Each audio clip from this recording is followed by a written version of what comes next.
네, 저희는 계속 출애굽기 말씀을 살펴가고 있습니다. 출애굽기 오늘은 16장 전체 말씀을 볼 텐데요. 임의로 14절까지만 제가 같이 읽었습니다. 여러분 현대인들이 이제 가장 시달리는 감정 중에 하나가 저는 이제 불안이라고 생각해요. 염려들. 그리고 우리는 역사상 그 어느 때보다 가장 풍요로운 시대, 또 발전된 시대를 살아가고 있습니다. 뭐 요즘 뉴스에서 연일 지금 보도가 되는데 뭐 코스피 5천 시대 이렇게 이야기하고 AI, 뭐 로봇, 정말 우리가 한 번도 경험하지 못했던 그런 엄청난 그런 시기를 지나가고 있죠. 경제적으로도 굉장히 큰 부흥기를 맞이한 게 분명합니다. 그런데 역설적으로 가장 이 미래를 두려워하는 시대를 또 살아가고 있어요. 가장 큰 불안과 염려를 가지고 살아가는 시대가 또 오늘날이라고 생각이 돼요. 내 직장은 안전한지, 내 노후는 보장이 될지, 또 내가 가진 것이 이 긍정적인 미래를 기대할 수 있는지. 요즘 뭐 포모라는 그 용어가 있다고 해요. 이 포모라는 용어가 있는데 이제 이 최신 유행이나 중요한 정보 등에서 소외되거나 뒤처질 때 오는 두려움을 말한다고 합니다. 뭐 SNS를 통해서 타인의 그 즐거워 보이는 모습, 타인의 어떤 성공한 모습, 뭐 투자, 재테크 등 성공적인 모습들을 보면서 나만 뒤처진 것처럼 보이는 그 두려움을 이제 포모라고 이야기하더라고요. 그런데 이러한 문제는 여러분 오늘날에만 있었던 것은 아닙니다. 매 시대마다 먹고 살 걱정, 그리고 나만 뒤처지는 것 같은 그러한 걱정은 매 시대마다 항상 있어 왔죠. 그리고 오늘 본문의 말씀에서 이스라엘 그 백성들을 통해서도 보게 되는 것 같아요. 그들이 이제 광야를 지나고 있잖아요. 광야 가운데 있는데 불과 한 달 전만 해도 홍해가 갈라지는 엄청난 기적을 체험했습니다. 애굽의 압제로부터 해방되었고, 그런데 이 홍해를 건너자마자 마주했던 것은 수르 광야죠. 이 3일간의 극심한 갈증, 물을 얻지 못하고 3일 후에 물을 얻었는데 그 물은 쓴물이고, 백성들은 모세를 향해서 원망을 쏟아내었죠. 그리고 하나님께서 모세를 통해서 한 나무를 마라의 쓴물에 던지라고 명하셨고 그 쓴물은 단물이 되었음을 보게 됩니다.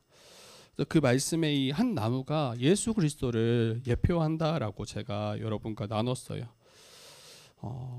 하나님을 의지하며 살아갈 때, 그리고 그 예수 그리스도를 의지할 그 십자가 복음이 우리의 마음에 던져질 때 우리의 그 쓴물이 단물이 됨을 우리가 같이 나눴습니다. 그래서 결핍 가운데서도 하나님의 말씀에 우리는 귀 기울이고 그 하나님의 말씀에 순종하며 나아가고 또 그 치료하시는 여호와 라파 하나님을 경험하는가를 제가 지난주에 나눴었죠. 그리고 16장이에요. 그 마지막 장면이 엘림이었어요. 엘림. 나무가 무성하고 그 샘이 12개가 있었던 그 엘림. 그리고 그 엘림을 굉장히 아쉬웠을 것 같아요. 그 엘림을 떠나려고 했을 때. 근데 그 엘림이 또 최종 목적지가 아니죠. 엘림을 떠나서 다시 이제 신광야로 접어듭니다. 이 16장은 굉장히 유명한 말씀이에요. 그 만나와 메추라기가 이 그려지는 그 장면이 이 16장이죠. 하나님께서 애굽을 나와 약속의 땅으로 가는 그 광야길 가운데 만나와 메추라기를 공급하시는 장면입니다. 그런데 이것을 단순히 이스라엘의 배고픔을 채워주시는 이야기로 우리가 생각하시지 말아야 됩니다. 이것은 단순히 배고픔을 채워주시는 것 그 이상 우리의 안전이 어디에 달려 있는가, 우리의 안전을 어디에 둘 것인가에 대한 이 치열한 싸움의 장소입니다. 하나님이 우리를 어떻게 하나님의 백성으로 빚어 가시는가에 대한 이야기가 여기에 계속 나와 있습니다. 먼저 우리 2, 3절 한번 볼 텐데요. 2, 3절인데 우리 2, 3절 한번 같이 읽어봅시다. 2, 3절 같이 우리 읽어보도록 하겠습니다. 시작. 이스라엘 자손 온 회중이 그 광야에서 모세와 아론을 원망하여 이스라엘 자손이 그들에게 이르되 우리가 애굽 땅에서 고기 가마 곁에 앉아 있던 때와 떡을 배불리 먹던 때에 여호와의 손에 죽었더라면 좋았을 것을. 너희가 이 광야로 우리를 인도해 내어 이 온 회중이 주려 죽게 하는도다. 네, 이 3절을 보면 지금 또다시 이스라엘이 모세를 향해서 원망하고 있습니다. 근데 그 불평의 내용들을 볼 때 먹을 게 없다라는 거예요. 먹을 게 없다. 그 수백만 명이 되는 그 이스라엘 백성들이 지금 먹을 것이 다 떨어진 모습이에요. 아마 애굽에서 이런저런 것들을 다 챙겨왔겠죠. 그런데 이 한 달 정도의 시간이 지나자 더 이상 먹을 것을 얻을 수 없습니다. 그래서 애굽 땅에서 고기 가마 곁에 있던, 그래서 그 곁에서 고기를 구워 먹던 그때를 그리워하는 거예요. 그리고 떡을 배불리 먹던 때를 그리워하고 있습니다. 이 부분만 보면 이스라엘 백성들이 애굽에서의 삶이 호의호식하는 굉장히 풍요를 누리는 그러한 장면처럼 오해하기가 쉬워요. 고기 가마 곁에 고기를 구워 먹고 떡을 배불리 먹던 때를 그리워하고 있기 때문이죠. 차라리 애굽을 떠나지 않고 남았더라면 더 좋았을 텐데 하고 그리워하고 있는 모습입니다. 근데 정말 애굽의 삶이 그리워할 만한 그러한 삶이었는가 한번 생각해 보면 결코 그렇지 않죠. 출애굽기 1장 2장을 여러분들 다시 기억해 보세요. 고된 노동으로 날마다 탄식하며 고통했던 때가 그 이전의 삶의 모습이에요. 애굽에서의.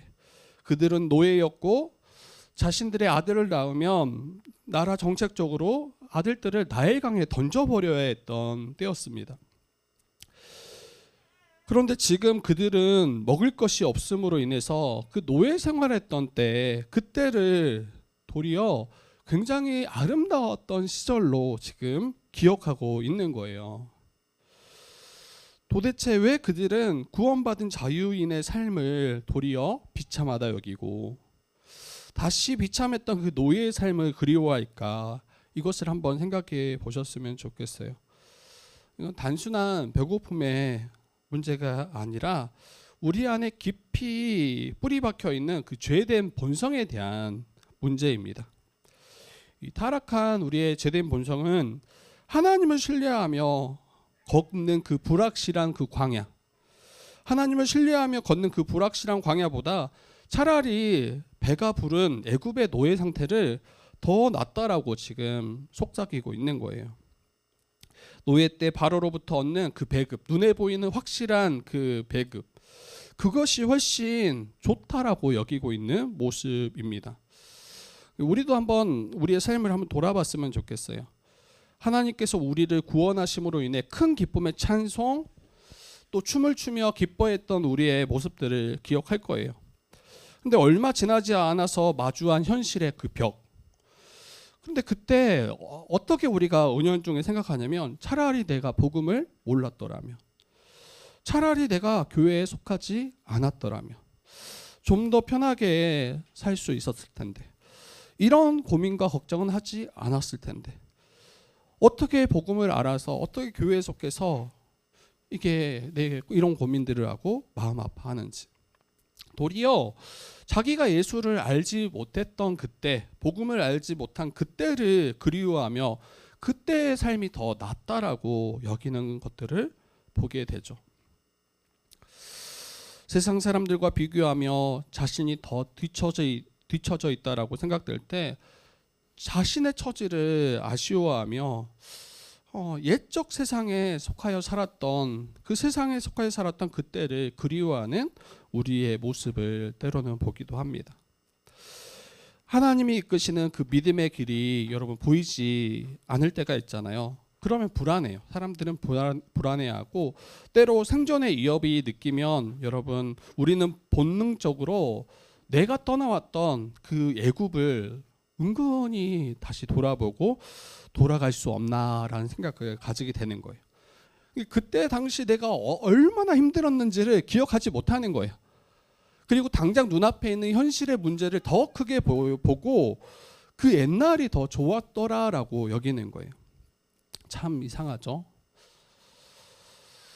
과거의 세상적인 방식, 인간적인 안정장치, 이 나만의 애굽을 그리워하며 그때가 더 좋았었는데 라고 그렇게 생각하기 시작합니다. 여러분, 착각하지 마셔야 돼요. 이게 사단이 우리에게 심어주는 마음입니다. 하나님께서 광야로 이끄심은 이스라엘 백성들, 자신의 언약 백성들을 위협에 빠뜨리거나 그들을 굶겨 죽이시기 위함이 아니죠. 다시 이야기하지만 매장 광야에서 매장은 여러분, 우리 내면 깊숙이 박혀있는 그 애굽에서의 삶에 젖어들었던 우리의 애굽의 그 노예 근성을 빼내시고 그것을 수술하고 계시는 장면이에요. 내 안에 나도 모르게 은근히 심어져 있는 애굽의 그 노예 근성이 있단 말이에요. 지난주에도 살폈던 마찬가지예요. 마라의 쓴물을 통해서 이스라엘의 노예 근성을 살펴볼 수 있었죠. 결핍이 찾아오면 여지없이 원망해요. 하나님을 의지하기보다는, 하나님께 부르짖어 간구하기보다는, 그리고 하나님의 그 율례와 그 규례를 순종하기보다는 도리어 예전의 삶을 더 그리워하며 나를 왜 이곳으로 이끄셨는지 하나님에 대해서 불평하고 원망하는 삶을 살아갑니다. 오늘의 광야에 그 먹을 것이 없던, 오늘 말씀에 이 광야에 먹을 것이 없는 문제도 같습니다. 먹거리가 없음은 굉장히 큰 생존의 문제예요. 실제로 이스라엘 백성들은 자기가 필요하고 자기의 삶에 더 나은 삶이 되게 하도록 기호식품을 구하는 게 아니에요. 당장 정말 꼭 없어서는 안 되는 그 생존의 문제, 그 일용할 양식을 구하고 있는 모습이에요. 그런데 그러한 삶의 가장 큰 어려움 가운데 마주하지 않는더라면 그 깊숙이 자리 잡고 있는 그 노예 근성이, 이 노예의 그 뿌리 깊이 박혀 있는 그 노예의 근성이 드러나지 않는다는 거예요. 이것을 제거하기 위해서는 때로는 정말 눈앞에 어렵다 여기고 고통하다 여기는 그러한 상황 가운데까지 처해지는 경우들을 보게 됩니다. 여러분, 이스라엘 백성에게 뿌리 깊이 박혀있는 노예 근성의 핵심은 내 눈앞에 먹을 것이 주어져야만 안심하는 그 물질에 대한 노예 근성입니다. 경제가 어려워지고 미래가 불투명해지면 우리는 보이지 않는 그 하나님보다 당장 내 통장에 찍혀있는 그 물질을 더 의지하기 시작해요. 이 훈련을 통해서 세상의 재물이 아닌 하나님 한 분만으로 나는 정말 충분하다라고 믿음으로 고백하며 살아가고 있는지를 이스라엘 백성들에게, 또 오늘날 살아가는 이 하나님의 언약 백성인 우리에게 다시 말씀하시는 거예요. 광야를 통해서 우리가 떡으로만 사는 존재가 아니라 하나님의 입에서 나오는 말씀으로 사는 그 존귀한 백성임을 가르치고 계시는 것입니다. 이 신명기 8장 3절 말씀은 이렇게 이야기해요. 너를 낮추신 이유가 무엇인지, 너를 줄이게 하신 이유가 무엇인지. 여러분, 뭐라고 말씀하시냐면 사람이 떡으로만 사는 것이 아니요 여호와의 입에서 나오는 모든 말씀으로 사는 줄 네가 알게 하려 함이다라고 이야기해요. 왜 주린 가운데 우리를 처하게 하시고 왜 여러 가지 시험 가운데 우리가 마주하게 하시는가 할 때 모든 말씀으로, 하나님의 입에서 나오는 모든 말씀이 우리를 살게 하는 것이고 우리를 돌보시는 것이고 우리를 이끌어 가시는 것이지 눈앞에 보이는 그러한 것이 우리를 이끄는 게 아니다라는 것을 분명하게 보라는 거예요. 여러분, 이 원망에 대한 하나님의 반응이 놀라워요. 우리 3절 말씀 다시 한번 좀 읽어볼까요? 3절 우리 한 절 다시 한번 읽어봅시다. 시작.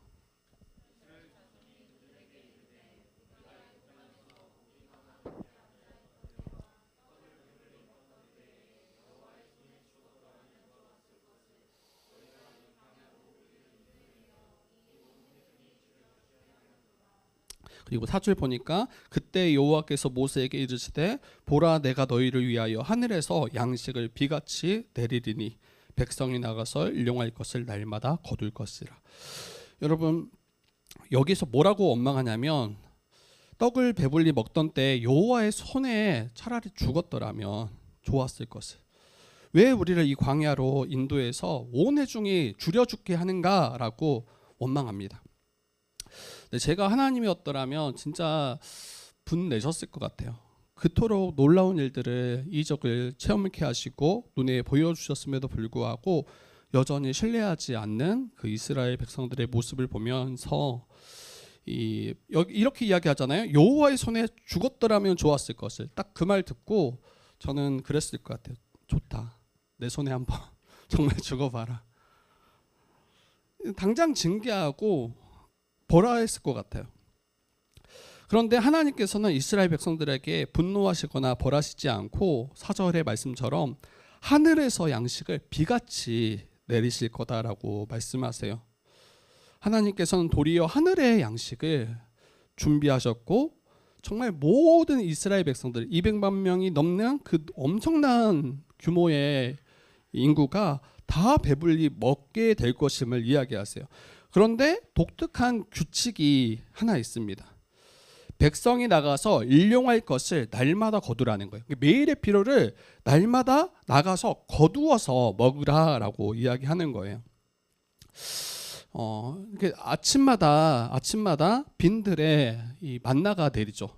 그리고 그 만나를 아침마다 하루 쓸 분량만 취해서 먹도록 하고 남겨두지 말라는 게 하나님이 정하신 규칙이에요.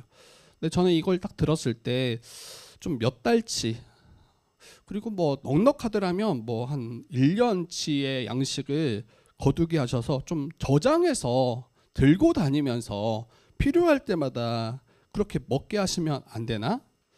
이런 생각이 좀 들더라고요. 쌓아둔 식량을 딱 보면 어때요? 안정감을 얻잖아요. 또 우리 남자들은 지갑이 이제 두툼할 때 그때 안정감을 느낀다고 하잖아요.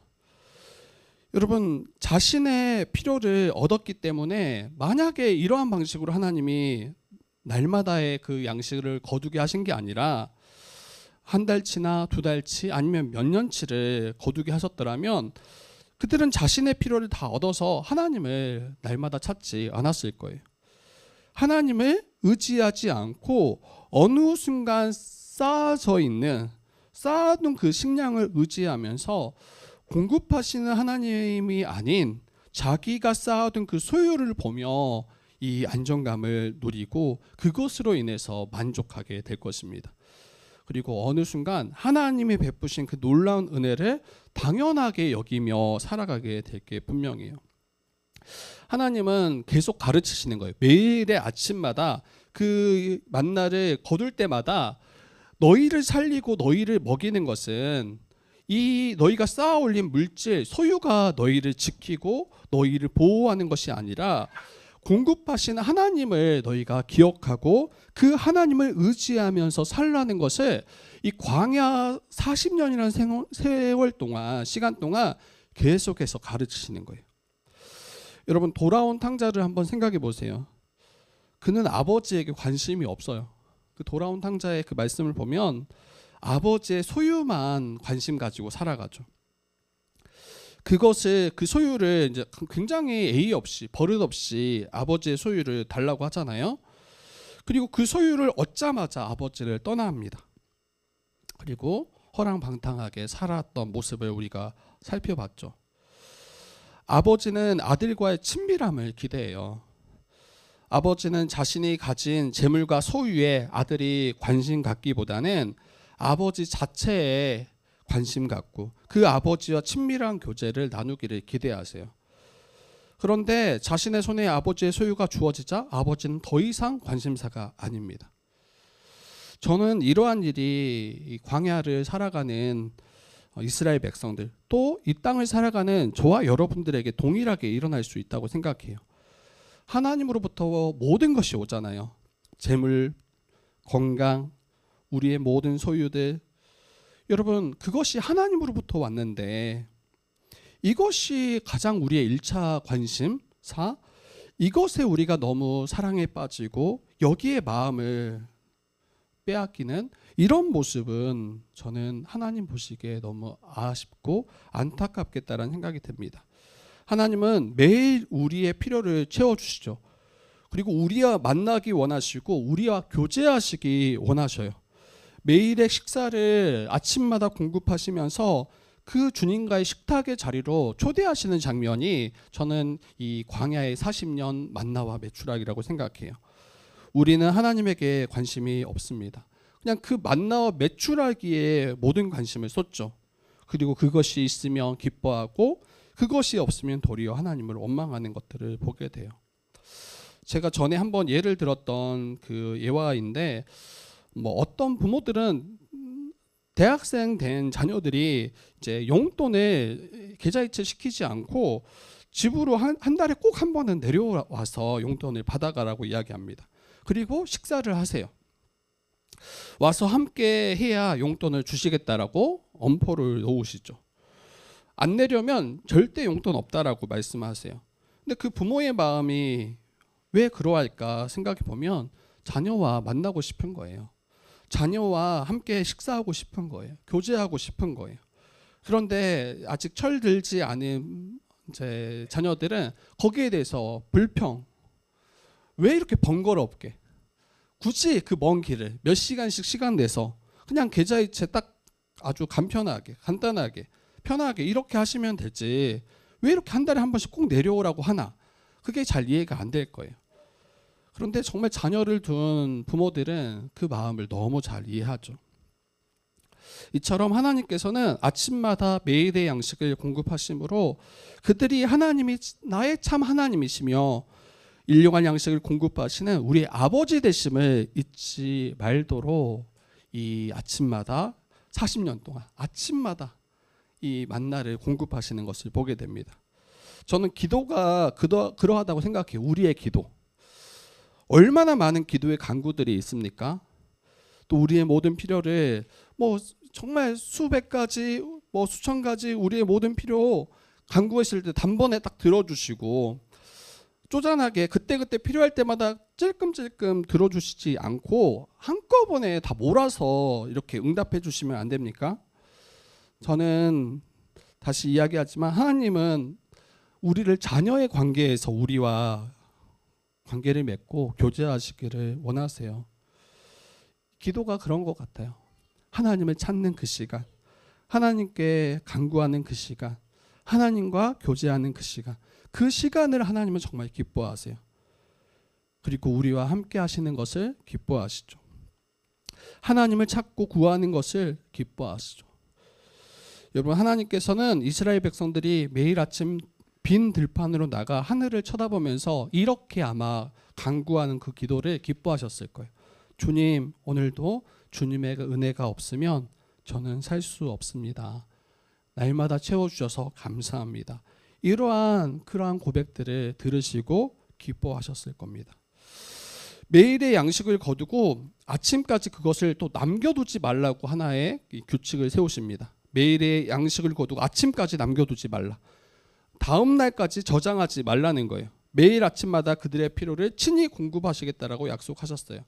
근데 어떤 이들은 순종하지 않아요. 아침까지 남겨두는 거예요.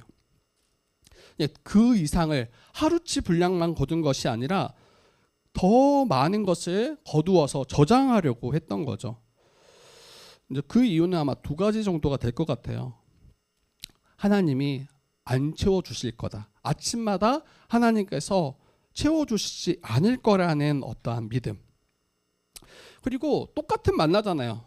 똑같은 만나면 어때요? 여러분 좀 여러 일치 며칠치 분량을 미리 쌓아놓고 천천히 빼서 먹으면 되잖아요. 똑같은 건데 굳이 날마다 아침마다 여러분 잠 많으신 분들은 아침 깨우는 게 보통 일이 아니잖아요. 좀 더 자고 또 내가 해야 될 여러 많은 일들을 그때 좀 더 하면 되잖아요. 그래서 여러분 이 그들의 나름대로 하나님의 그 규칙과 그 말씀을 따르는 게 아니라 자신이 더 옳고 좋다라고 생각하는 것을 따라서 불순종하며 살아가는 모습을 보게 되는 거예요. 아침까지 두었던 만나에 이제 벌레가 생기기 시작하고 만나가 상하기 시작하고 그리고 부패해서 썩어져 가기 시작합니다. 냄새가 나기 시작해요. 그리고 모세는 그들에게 노합니다. 매일 필요한 만큼 먹을 만큼 거두라고 명하시지 않았냐. 이 말씀이 우리에게 뭘 말해줍니까? 큰 흐름에서는 같아요. 내가 통제할 수 있는 그 자원을 쌓아두어서 내 안전을 지키려는 그 모든 시도, 내가 통제할 수 있는 자원을 쌓아 올려서 자기의 안전을 지키려는 그 모든 시도는 여러분 결국 하나님 아닌 다른 우상을 만드는 것과 같은 일이라는 것을 이야기하는 거예요. 우리가 정말 의지해야 될 분이 누구신지, 우리의 모든 필요와 날마다 우리의 필요를 공급하시는 그 하나님이 내가 정말 의지하고 나의 생명을 맡기고 정말 주님을 따라갈 만한 그러한 분으로 여기며 이 길을 걸어가고 있는지, 아니면 우리가 쌓아 올린 우리의 물질, 양식이 하나님보다 더 크다라고 여기는지.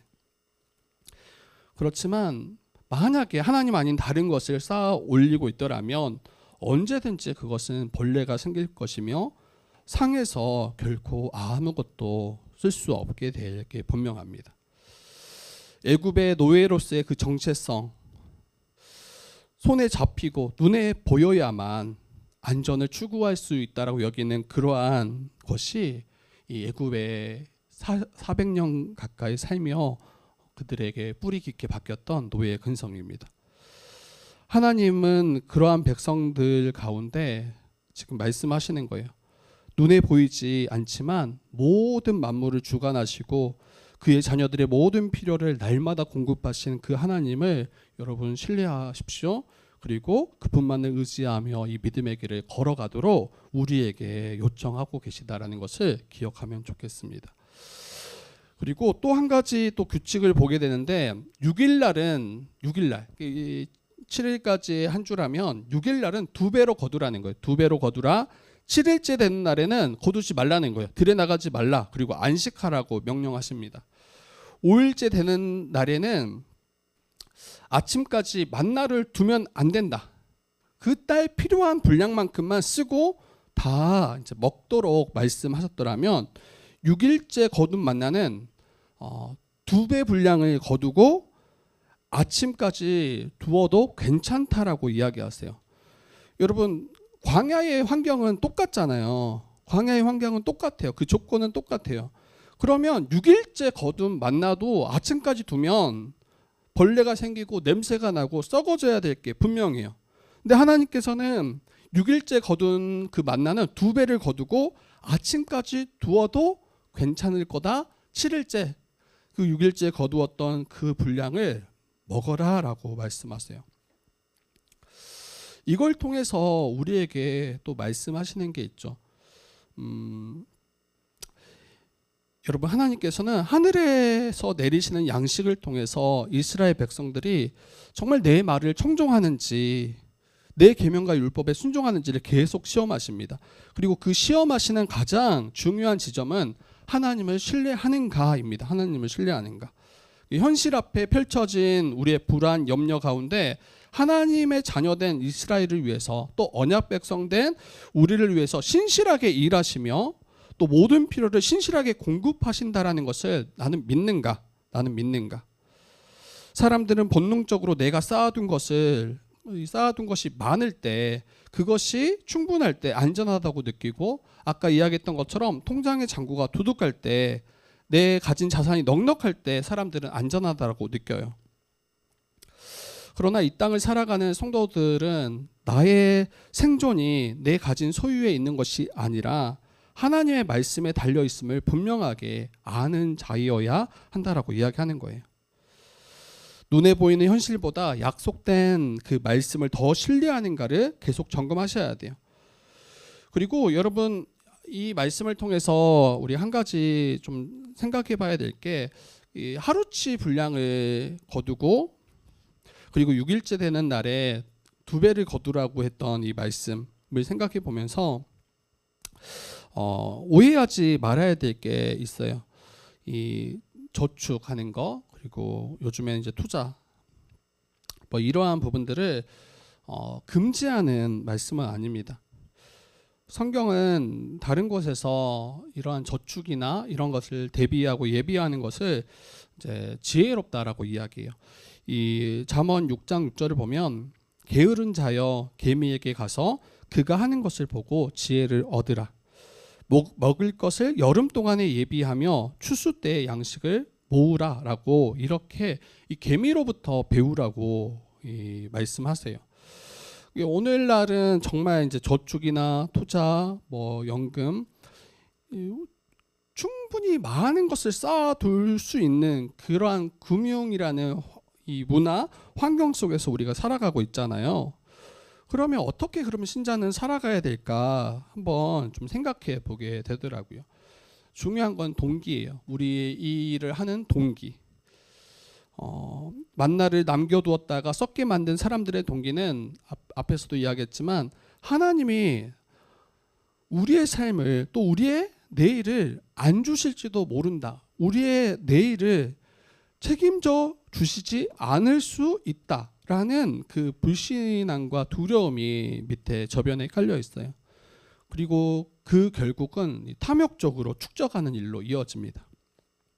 하나님께서 나를 돌보시지 않을 거라는 그러한 믿음, 두려움, 나의 내일의 필요를 채우시지 않을 거라는 불신앙, 이러한 일 때문에 더욱 탐욕적으로 축적하는 모습을 가져갈 수 있다라는 거예요. 어느 순간 하나님이 아닌 이제 나의 소유가 내가 더 의지하고 내가 더 붙잡아야 될 안전장치라고 여기는 거죠.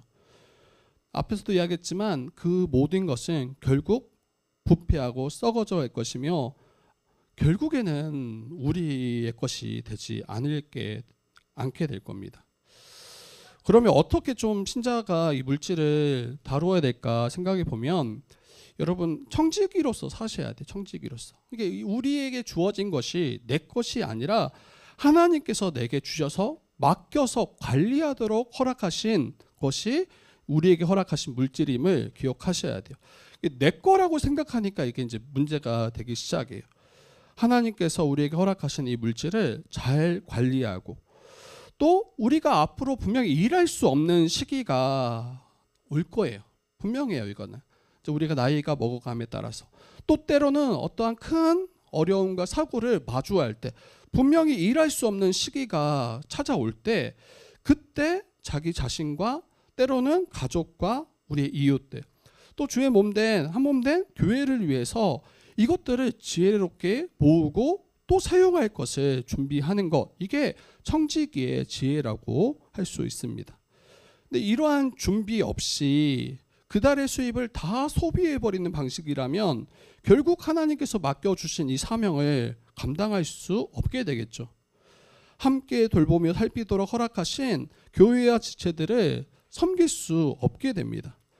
자기를 위하여 모든 것을 허비하고 낭비하게 되는 것, 이것을 오늘 말씀이 말하지 않는다는 거예요. 오늘 하루 거두어서 오늘 하루 먹고 끝내라 라는 것이 마치 정말 우리가 한 달의 소득을 한 달에 다 쓰는 것, 이게 마치 하나님이 믿음의 사람들에게 바라시는 그러한 장면이 아니라는 거예요.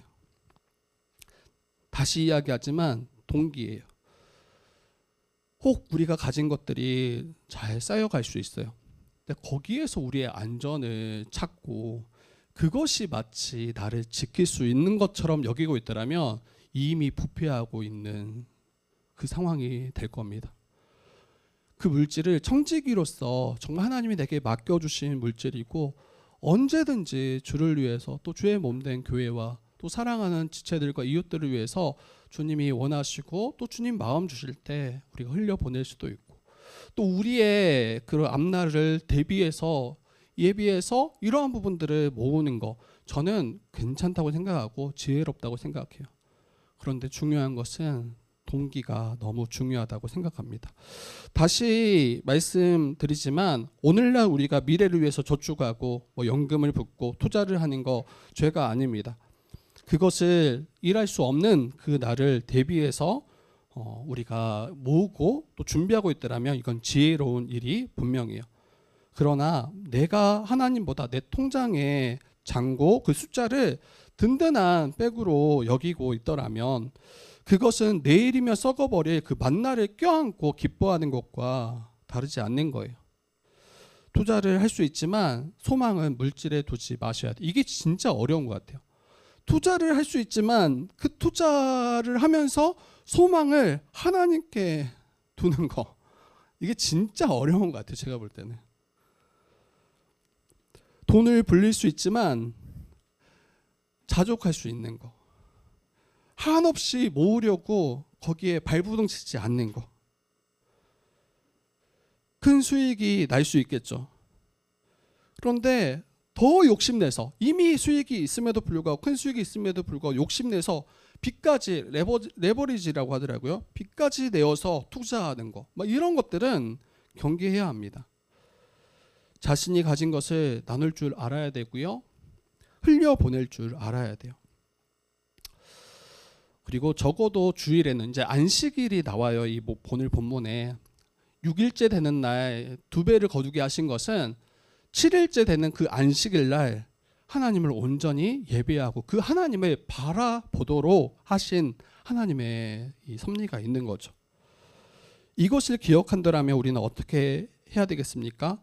적어도 주일에는, 적어도 하나님이 허락하신 그 날에는 어때요? 모든 신경을, 세상으로부터 우리가 향하는 그 모든 신경을 끄고 하나님께 정말 집중하실 수 있어야 돼요. 하나님을 온전히 예배하실 수 있어야 돼요. 함께하는 주의 몸된 지체들에게 집중할 수 있어야 돼요. 이를 통해서 참된 안식을 누리셔야 합니다.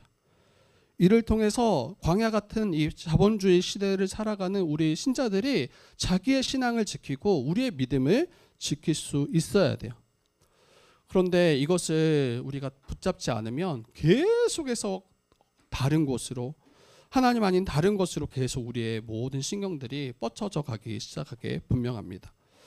그리고 말씀 이제 마지막 한 부분만 제가 다루고 좀 마칠 텐데, 여러분, 이스라엘 백성들은 출애굽해서 40년간 광야에서 하늘에서 내려준 양식을 먹었던 자들이에요. 근데 이 본문을 좀 신약의 빛을 통해서 우리가 다시 좀 조명해 봤으면 좋겠어요. 요한복음 6장에서 예수님께서 오병이어 기적을 일으키시고 자신들을 찾아온 공중들에게, 사람들에게 이 충격적인 선언을 하십니다. 그러니까 예수님이 오병이어 이적을 일으키시고 나서 사람들이 예수님을 임금 삼으려고 했었어요. 근데 예수님은 그것을 이제 뿌리치고 피하시죠. 그리고 자기에게 찾아온 이들에게 이렇게 말씀하세요. 내가 곧 생명의 떡이니라. 너희 조상들은 광야에서 만나를 먹었어도 죽었거니와 나는 하늘에서 내려온 살아있는 떡이니 사람이 이 떡을 먹으면 영생하리라. 출애굽기의 만나가 이 그림자라고 이야기하는 거예요. 그리고 예수님이 참된 만나, 이 만나의 실체라고 이야기하고 계시는 거예요. 만나도 하늘에서 내려왔어요. 하늘에서 내려왔다라는 건 하나님이 친히 공급하신다라는 것을 이야기합니다. 근데 예수님도 하늘에서 내려왔어요. 하나님께서 보내주신 아들이죠. 예수님도 하늘에서 내려온 양식이고 자신을 살아있는 떡이라고 말씀하십니다. 이스라엘 백성들과 차이점은 뭐냐면, 이스라엘 백성들은 40년간 그 만나를 먹었음에도 불구하고 결국 죽었다라는 거예요. 그런데 생명의 떡이신 예수님을 먹고 마시는 자는 결코 죽지 아니할 것이고 영원히 살 것이라는 그 영생을 약속하십니다. 이스라엘 백성들은 광야길 가운데 배고파했어요. 굶주렸어요. 그리고 원망했죠. 하나님께서는 그때 하늘의 양식을 내려주심으로 그들을 배부르게 하셨습니다. 여러분, 오늘날 우리 또한, 이 신약을 살아가는 우리 또한 배가 고픕니다. 그런데 이 배고픔은 육체적인 배고픔이 아니라 영적인 허기라고 할 수 있을 것 같아요. 그 영적인 허기를 배부르게 채워주실 양식이 이미 우리에게 베풀어졌어요. 바로 우리 주 예수 그리스도이십니다. 예수님께서 십자가에서 그 하나님께 버림받으셨잖아요. 우리가 받아야 될 영적인 기근을 대신 다 받으신 것과 같습니다. 그분이 찢어지셨고 찢기셨기 때문에 우리가 생명의 떡을 얻게 된 거죠. 그리하여 우리가 살게 된 것입니다. 그래서 여러분, 오늘날 이 광야를 살아가는, 이 영적인 광야를 살아가는 우리에게 또 반드시 생명의 양식이 필요해요. 하늘에서 베풀어진 그 양식이 필요해요. 근데 자기 자신이 얼마나 기근에 빠져 있는지 알지 못하고 이 육체의 필요만을 채우면서 그것으로 인하여 자기는 괜찮다 이렇게 여기고 있을 가능성도 있죠. 거기에 착각할 수 있죠. 계속해서 뭔가를 채워야 계속해서 무언가를 채우고 뭐 택배부터 우리 쇼핑 수많은 것들을 다 채우지만 결국에는 이 영적인 허기를 채울 수 없습니다.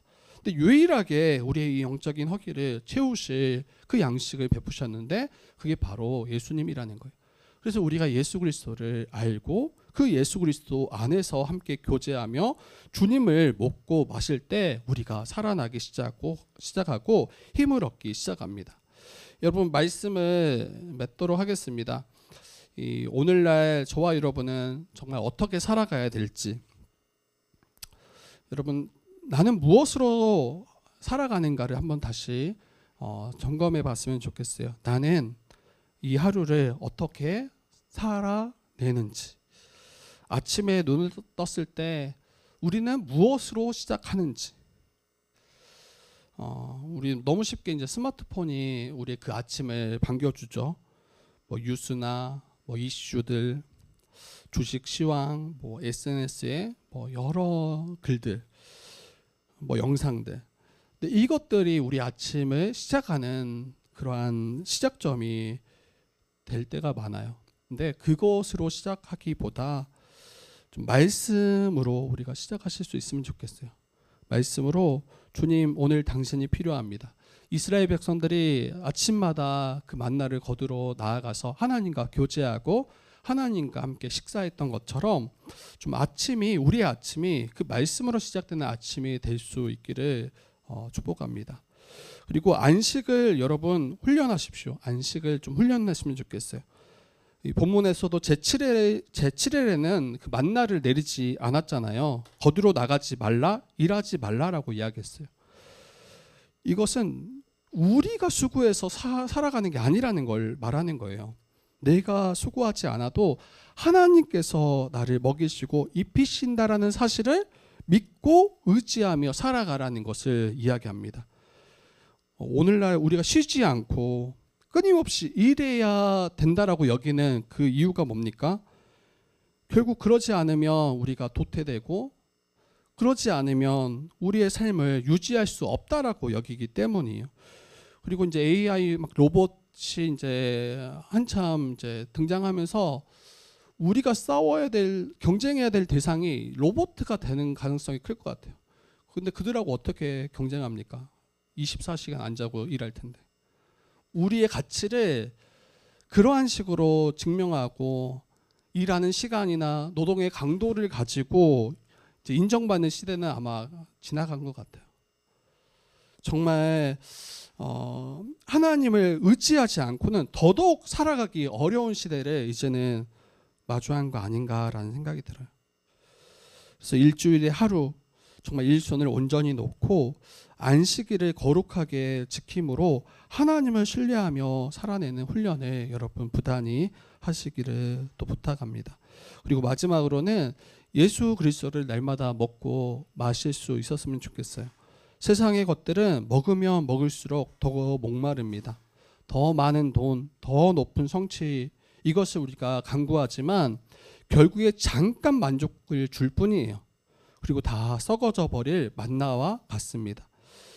예수 그리스도를 먹고 마시는 이들은 참된 만족과 부유함을 누릴 거예요.